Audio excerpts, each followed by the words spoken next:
네, 안녕하세요 여러분, 맥형입니다. 오늘도 어김없이 맥보라, 맥형의 보이는 라디오 편한 마음으로 창업을 공부한다라고 생각하면 좋을 것 같습니다. 자, 오늘은 또 어떤 걸 가져왔냐면요, 질문이 있었는데요, 이 질문을 한번 소개를 하고 맥형의 인사이트로 한번 풀어보도록 하겠습니다. 두 가지 질문 중에 첫 번째 질문 먼저 말씀드릴게요. 시장을 보기 전에 먼저 아이템에 관한 시야를 넓히고 싶은데 어떤 인사이트를 구성하는 게 좋을까요? 이렇게 질문을 주셨는데, 질문이 너무 좋아서 채택을 했습니다. 일단은 상권, 입지를 보기 전에 내가 좋은 아이템을 선택을 하기 위해서 아이템을 좀 알고 싶고, 알아가는 과정에서 어떠한 인사이트로 접근하면 좋을지, 이렇게 질문을 주신 겁니다. 자, 일단은 인사이트라는 말을 맥형도 많이 하는데요, 인사이트 사전적 의미로는 통찰력이라고 합니다. 통찰력이라 함은 이 본질을 꿰뚫어 볼 수 있는 힘, 정확한 본질을 찾는 것이죠. 그래서 아이템에 대해서, 좋은 아이템을 알아보기 위한 이 본질을 알아야 됩니다. 이게 왜 중요하냐면요, 아무리요 좋은 아이템이어도, 아무리 장사가 되는 아이템이어도, 아무리 손님이 많은 아이템이어도요, 생각보다 고되고요, 생각보다 고된 만큼 돈이 안 되는 게 너무 많습니다. 근데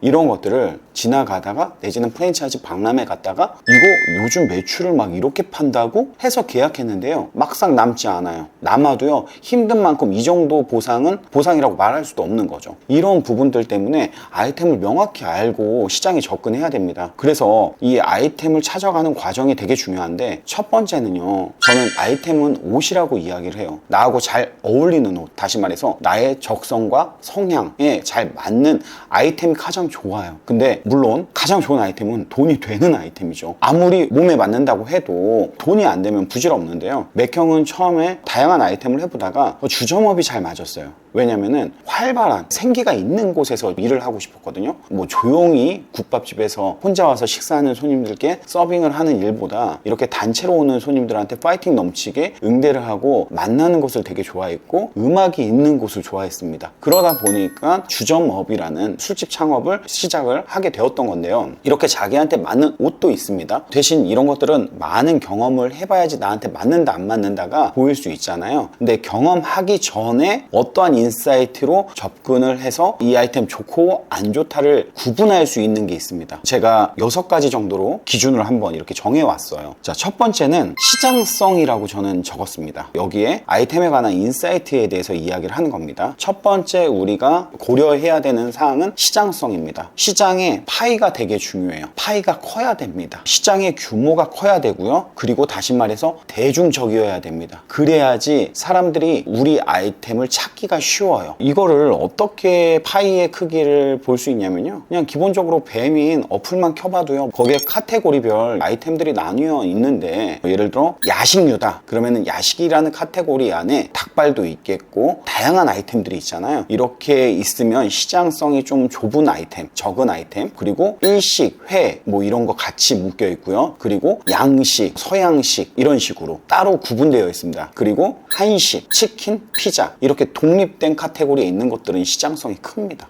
그래서 기본적으로 시장성이 크다는 거는 대중적이고 많은 아이템들이 경쟁을 하고 있을 수 있지만 사람들이 선호하기 때문에 오히려 이렇게 시장성이 있는 대중적인 아이템들은 구매해서 자주 먹을 확률이 높다는 거죠. 그래서 첫 번째, 시장성이 있느냐, 이걸 보시고요. 두 번째는 항상 중요하게 생각하는 빈도율입니다. 일주일에 몇 번 먹을 수 있는데, 그래서 이걸 막 어쩌다가 한 번 먹을 수 있는, 일주일에 한 번도 아니고 한 달에 한 번 먹을 수 있는 이런 아이템이라고 한다라고 하면은, 이거 아무리 매월 1억을 넘게 판다고 해도요, 고려해 봐야죠. 왜? 위험한 겁니다. 이 시장을 1년 내내 안정적으로 끌고 가기에는 어렵다라는 거죠. 그래서 이 부분에 대해서 한번 또 고민을 해보시고요. 그리고 세 번째로는 대기업군이라고 썼는데요, LG, 삼성, SK가 아니라 외식업에 좀 굵직한 기업들이 탄탄히 자리 잡고 있는 아이템들이 있습니다. 예를 들어 치킨의 대기업군들이 있어요. BBQ, BHC, 교촌, 이와 같은 대기업군들이 있다 보면 우리같이 개인 브랜드 치킨집이 들어가기가 쉽지 않습니다. 우리가 어떻게 이길 수 있을까요? 이 구매력을 이길 수 없습니다. 피자도 마찬가지죠. 미스터 피자, 도미노 피자, 핫한 피자들 매일 쿠폰 날리고 할인하고, 또 심지어 광고, 모델 어마어마한 사람 써서 인지도가 높죠. 우리 매장을 찾아올 기회가 없죠. 그리고 이런 브랜드들은요, 사람들이 다 선택을 미리 하고 구매를 합니다. 저희 자녀들만 해도 먹는 치킨 브랜드가 정해져 있어요. 집 앞에 아무리 새로운 치킨집이 생겨도 그 집 안 갑니다. 피자집도 마찬가지고요. 내가 거기서 포지셔닝, 경쟁을 하기에 너무 쉽지 않습니다. 얼마의 가격에 팔아야 돼? 그만큼 싸게 팔기도 쉽지 않습니다. 그쪽은 구매력을 가지고 있기 때문에. 그래서 이렇게 대기업군이 존재하는 곳에 내가 프랜차이즈 가맹점을 해가지고 들어간다? 프랜차이즈도 큰 회사의 브랜드가 아닌 그냥 어설픈 브랜드를 하겠다?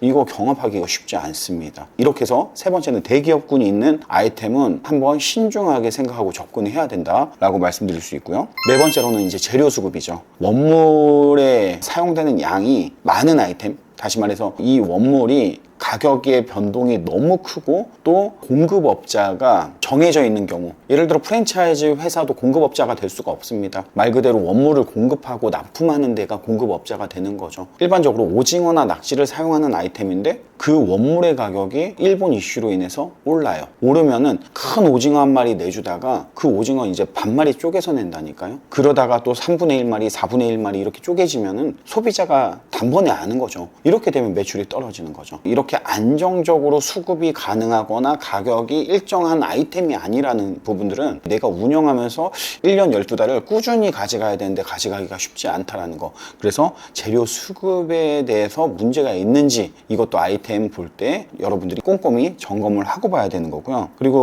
다섯 번째로 세금 이슈, 이걸 뽑았습니다. 면세 항목이 많은 아이템인지 이걸 또 찾아봐야죠. 예를 들어 회나 대게나 족발이나 이런 과세가 아닌 말 그대로 면세. 치킨의 생닭을 내가 받았으면 면세입니다. 생닭을 염지한 걸 받으면 과세입니다. 과세는 부가세를 다 받을 수 있지만 면세는 부가세를 108분의 8, 약 76% 정도밖에 적용이 안 돼요. 그러다 보니까 세금을 더 많이 내죠. 근데 세금을 아이템마다 생각보다요, 조금 내는 브랜드는 말 그대로 이익이 적었다라고도 볼 수 있고 면세 항목이 많았다라고도 볼 수 있는데, 보통은 주점 같은 경우, 맥주집 같은 경우는 한 3%, 4% 이 정도의 부가세를 낸다라고 하면은 고깃집은 최소 6%, 7% 이 정도 냅니다. 7% 이상 면세 항목이 고깃집보다 족발집, 예를 들어 고깃집은 식사료가 따로 있잖아요. 술도 있고. 근데 족발집이나 뭐 예를 들어 대게집, 주된 메뉴 자체가 다 면세 항목일 경우에는 세금을 생각보다 많이 냅니다. 많이 내게 되면은 1억이라는 외형 매출이 커서 1억이라는 매출은 금방 올려도요, 이 1억의 매출을 올렸을 때 세금을 신고하는데 성실 신고 대상이 되고, 또 그럼으로써 또 면세 항목이 많아서 부가세도 많이 내고 여러모로 이제 세금을 많이 내는 이중고를 겪게 되면 벌어서 남는 게 없지라는 생각이 들 수도 있기 때문에 이 세금 이슈에 대한 부분을 하나 가지고 나왔고요. 그리고 마지막으로 운영 이슈입니다. 손이 많이 가는 아이템들, 그리고 손이 많이 간다라는 건요, 햄버거도 생각보다 손이 많이 가는 아이템입니다. 그렇기 때문에 햄버거 시장에 들어가서 성공하는 게 쉽지 않아요. 그리고 손이 많이 가는 만큼 단가가 많이 나오면 모르지만 손이 많이 가는 만큼 단가가 많이 안 나옵니다, 잘. 그리고 경쟁을 하는데 대기업분들이 막 몰려 있고요. 이러다 보니까 정말 웬만큼 브랜드 파워가 없는 브랜드면 초기에 자리 잡기가 쉽지 않다. 그래서 우리는 어쨌든 같은 시간에 같은 노력을 해가지고 돈을 버는 건데요, 같은 노력을 함에 불구하고 더 고생은 하고 돈이 안 되는 일을 하면 안 되잖아요. 그래서 이렇게 운영적인 부분, 그래서 운영 이슈를 볼 때는 내가 메뉴를 시켰을 때 그 메뉴가 일찍 나오는 메뉴인지 일찍 나오지 않는 메뉴인지를 파악해 보는 것도 좋습니다. 일찍 나오지 않는다라는 거는 뭐 조리하는 데 시간이 당연히 오래 걸린다고 볼 수가 있기 때문에 그만큼 오퍼레이팅이 복잡하다라고도 생각할 수도 있습니다. 그래서 이렇게 시장성, 그리고 빈도율, 대기업군, 그리고 재료 수급, 그리고 세금 이슈, 운영 이슈 6가지 중에 최소 3가지 이상 해당하는 아이템이다 그러면은 저는 안 할 것 같습니다. 맥형의 지극히 주관적인 생각입니다. 이거는 여러분들이 생각하고 판단하고 스스로 파악하면 되지만, 저는 이분께서 아이템을 선택하는 데 있어서 인사이트를 구성하는 거를 알고 싶다 해가지고 제 주관적인 견해를 한번 말씀을 드린 겁니다. 이렇게 6가지 이슈에 대해서 인사이트를 한번 드렸고, 바로 두 번째 들어가도록 할게요. 매장에는 수명이 있는데 10년씩 한 오래된 가게들은 매장 수명과 어떤 연관이 있을까요? 자, 맥형이 수명 이야기 자주 했잖아요. 사람은 100살,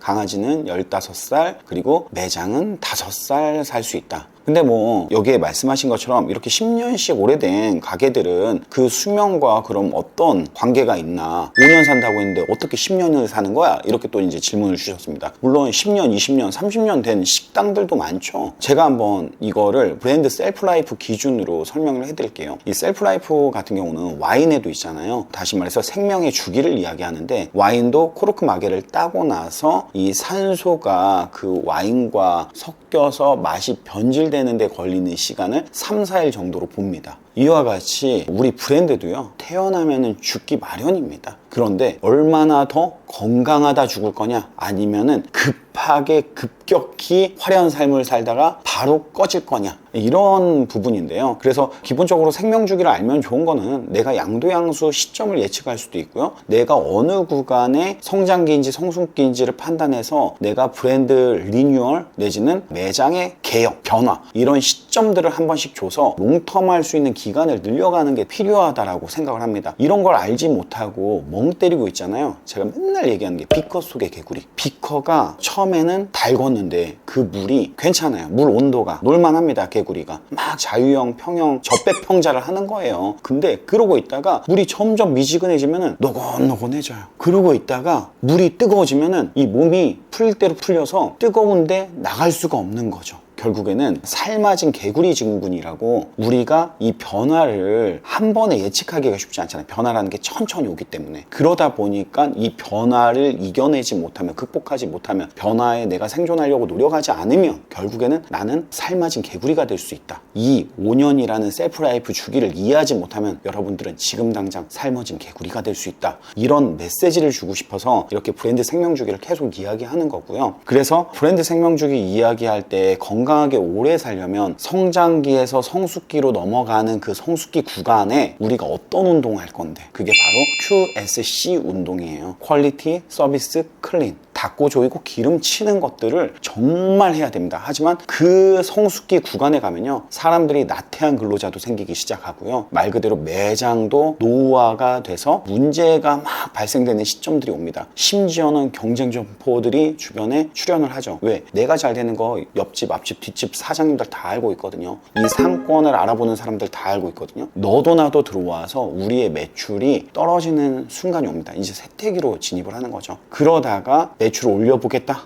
마음 먹고 이제서야 삶아진 다음에 안 되죠. 매출이 안 올라가요. 추락하는 건 날개가 없습니다. 올리기가 쉽지 않아요. 그래서 양도양수하는 매장들이 업력이 3년, 4년 됐는데 매출이 떨어지는데, 내가 들어가면은 이렇게 하면 될 수 있지, 저렇게 하면 되겠지라는 상상은요, 옛날에 다 해봤어요. 저도요.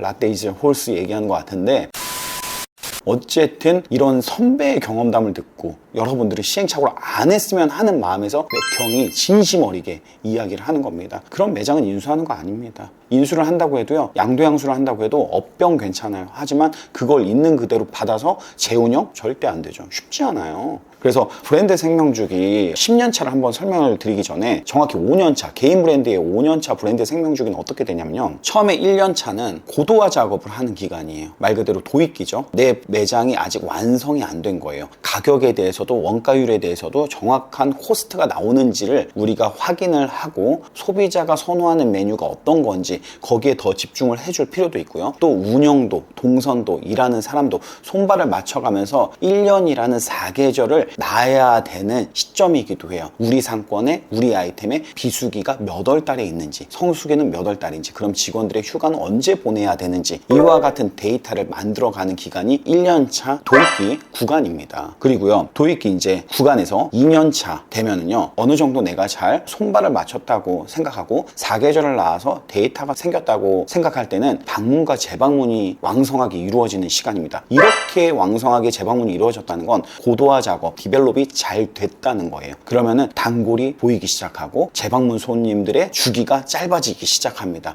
한 달에 한 번 보던 손님이 한 달에 2번, 3번을 보게 되는 거죠. 이건 좋은 시그널입니다. 이렇게 해서 성장을 계속하면 하면은 최고 매출이 6,700, 7,200, 8,400 이런 식으로 계속 올라가는 재미를 느낄 수 있죠. 이러다가요 3년 차에서 4년 차 되는 시점에는요 브랜드가 안정기가 됩니다. 왜? 최고 매출에는 한계가 있거든요. 그 한계점. 왜? 우린 평수라는 한계를 가지고 있잖아요. 그 운영의 퍼포먼스를 아무리 하고요 매장의 영업시간 아무리 늘려도요 한계점이 있습니다. 왜? 골든타임, 피크타임은 정해져 있기 때문에 그렇습니다. 뭐 영업시간만 24시간 한다고 매출이 막 쭉쭉쭉 계속 늘어나진 않거든요. 그렇게 3, 4년 차에는 닭꼬조이고 기름치는 걸 정말 최선을 다해야 됩니다. 신메뉴도요 1년에 최소 못해도 2번 정도는 새로운 메뉴로 고객들한테 변화한 모습들을 보여야 되고요 이벤트를 통해서 찾고 새로운 재미들을 주도록 노력해야 됩니다. 서비스가 깨져서는 안 되고요 불평, 불만 고객이 생겨서도 안 됩니다. 물론 완벽할 수 없습니다. 생긴다면 그거를 빠르게 듣고 피드백해서 개선하려고 엄청난 노력을 해야 돼요. 그래서 일반 매장들은 프랜차이즈가 가지고 있는 슈퍼바이징 시스템이 없어요. 관리자, 감독자라는 시스템. 관리자, 감독자를 사장이나 직원들이 해야 되는데 그걸 체계적으로 시스템을 가지고 해야 됩니다. 이거는 노하우적인 부분이에요. 노하우적인 부분.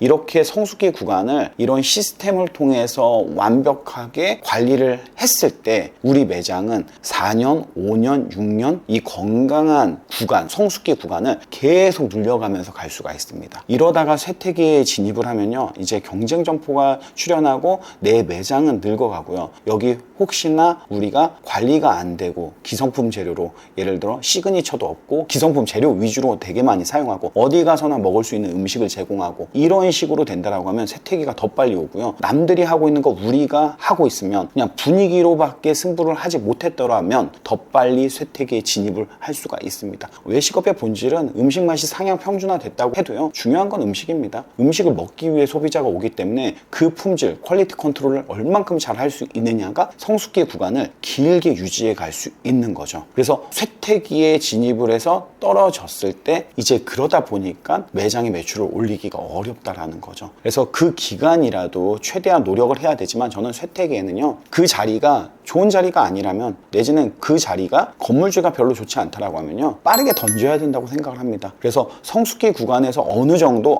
이거는 쇠퇴기에 진입을 하는데 라고 하면 양도양수 할 필요가 있어요. 권리라는 한몫을 벌고 나갈 수가 있어야 됩니다. 그래서 더 좋은 자리 가서 할 수도 있어야 된다고 생각을 합니다. 아니면 그 입지가 좋은 곳이라면 이럴 때 한번 업변을 하는 거죠. 내지는 리뉴얼을 하게 되는 겁니다. 이렇게 해서 일반 매장이 한 자리에서 오래 생존하려면 어떻게 해야 되는지 이 셀프라이프에 대해서 말씀을 드렸고요. 또 프랜차이즈 셀프라이프를 궁금해 하실 수 있습니다. 이거는 개인 매장입니다. 프랜차이즈 같은 경우는요 이런 질문을 하세요. 예를 들어 어떠한 고깃집 프랜차이즈인데요 업력이 9년 10년 됐습니다. 이런 얘기예요. 맥형이 5년이라고 얘기했는데 이 브랜드는 벌써 10년 됐잖아요. 그런데요 가맹사업 한 지는 뭐 9년 10년이 될 수 있습니다. 근데 가맹사업 한 지 9년 10년 됐는데 가맹점이 많지 않았습니다. 최근에 기하급수적으로 성장을 한 거죠. 그러면은 이 도입기 구간은 언제로 봐야 되냐 이거죠.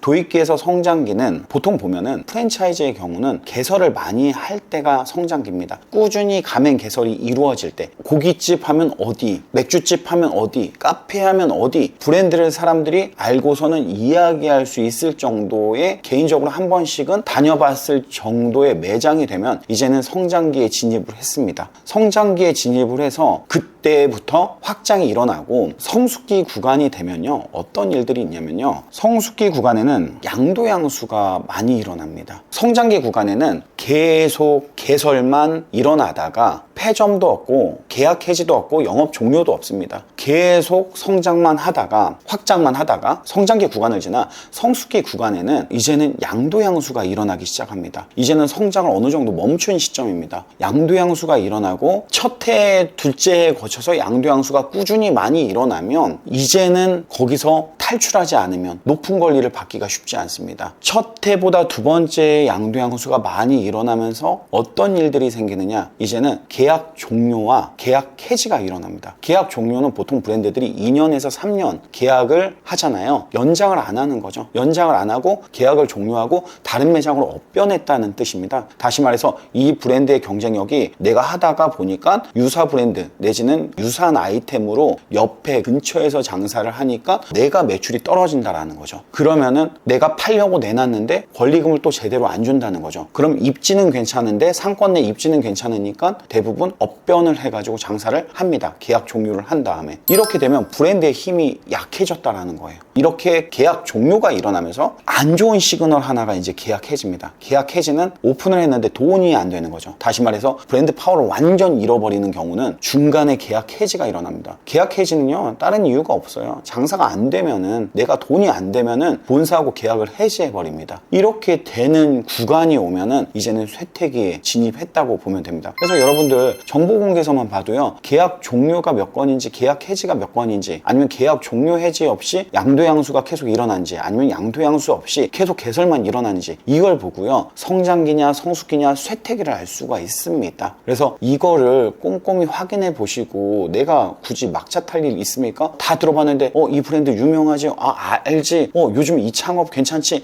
내 상권에다 이거 넣어봐야지 했는데 이 브랜드의 유행은 끝나고 있어요. 지방 어느 도시나 서울 어느 지역에 가니까는 이미 장사가 안 되고 있는 거죠. 현장에서 직접 보지 않아도요, 이 서류는 거짓말하지 않습니다. 이 정보공개서를 보면은 다 내용들이 계약 해지나 계약 종료나 그리고 양도양수를 통해서 여러분들이 충분히 유추해 볼 수가 있으니까 그거 보고 브랜드의 생명 주기를 파악해 보면 좋을 것 같고요. 중요한 거는 프랜차이즈 브랜드는 성장기 구간에 무섭게 확장을 하면서 어떤 걸 갖게 되냐면요, 브랜드 연상이라는 걸 갖게 돼요. 연상은 기억하는 거거든요. 기억되는 거. 우리가 수많은 식당을 다녀도 내가 어떤 식당을 갔지 기억이 안 나는 곳은 브랜드 연상이 안 되는 겁니다. 근데 초록색 간판만 보고 스타벅스, 노란색 간판만 보고 메가커피, 제가 지금도 이렇게 이야기하는 건요, 이런 브랜드는 충분히 연상이 되기 때문에 선택하고 판단하기가 쉽습니다. 개인 브랜드는 이 연상시키는 게 너무 어려워요. 그래서 개인 브랜드를 연상시키기 위해서 우리는 QSC 하나 더해서 V까지 해야 돼요. 그게 밸류거든요. 밸류는 가치 전환이 돼야지 그 가치, 밸류가 올라가기 때문에 그 가치로 전환하기 위해서는 우리가 파는 제품과 그리고 브랜드라는 컨셉을 잘 결합을 해야 된다는 겁니다. 그래야지 가치 전환이 되는 거고요. 그래야지 기억시키고 인식시킬 수 있어요. 그래서 브랜드적인 관점으로 매장에 상호를 짓고 스토리텔링을 하고 그리고 슬로건을 넣고 그리고 브랜드 컬러를 지정해서 포인트 를 넣고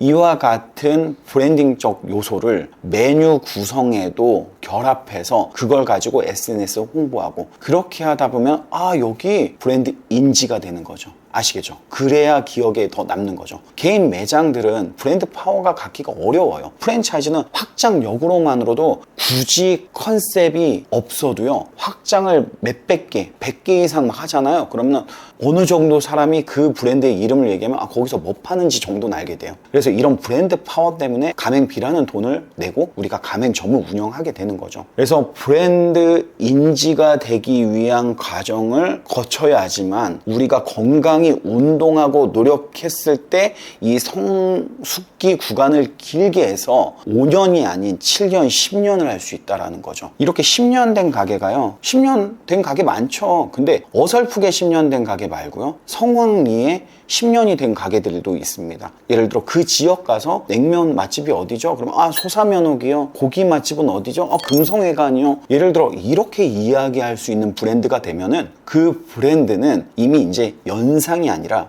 회상이 됐다는 겁니다. 이거는 브랜드 전문 용어인데요. 브랜드 연상 다음에 회상의 단계를 거쳐요. 회상이 되면은 브랜드는 죽지 않습니다. 개인 브랜드나 프랜차이즈 브랜드를 이렇게 회상의 단계까지 가져가기가 너무 어려워요. 왜냐면은 수많은 매장들이 생겨야 되고 수많은 소비자들이 열광을 해야 됩니다. 또 많은 사람들한테 노출하기 위해서는 광고도 많이 해야 되고요. 브랜드 회상은 다시 말해서 주관식으로 대답할 수 있어야 돼요. 커피하면 스타벅스, 아이스크림 하면 베스킨라빈스, 이와 같이 뭘 선택할 거야 하면 브랜드 이름이 바로 튀어나와야 되는 거죠. 이런 브랜드는 정말 죽지 않습니다. 오래 갑니다. 그래서 우리가 브랜드 회상의 단계까지는 굳이 갈 필요는 없고요. 이렇게 연상시킬 수 있는 단계, 연상을 시킬 수 있는 요소를 잘 넣어서 끝까지 운동하면 됩니다. 그래서 오늘의 포인트, 내가 10년간은 매장들을 운영하기 위해서는 성장기를 넘어 성숙기 구간이 정말 중요하니까 성숙기 구간에 닦고 조이고 기름치고 그리고 밸류적인 요소까지 도입기에 결합을 잘 해서 성장을 시켜서 성숙기에 운동을 해서 우리가 안전하게 우리가 건강하게 오래가는 매장을 만들면은 좋을 것 같습니다. 투자 대비 수익률 있잖아요. 한번 투자했을 때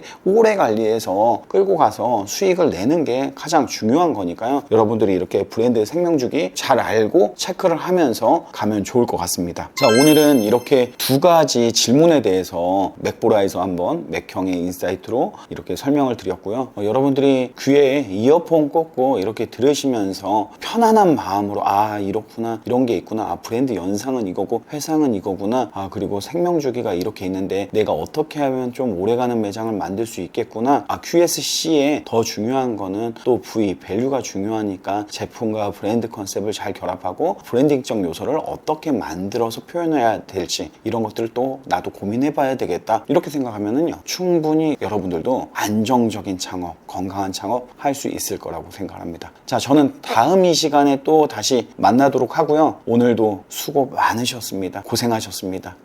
자, 잘 자요.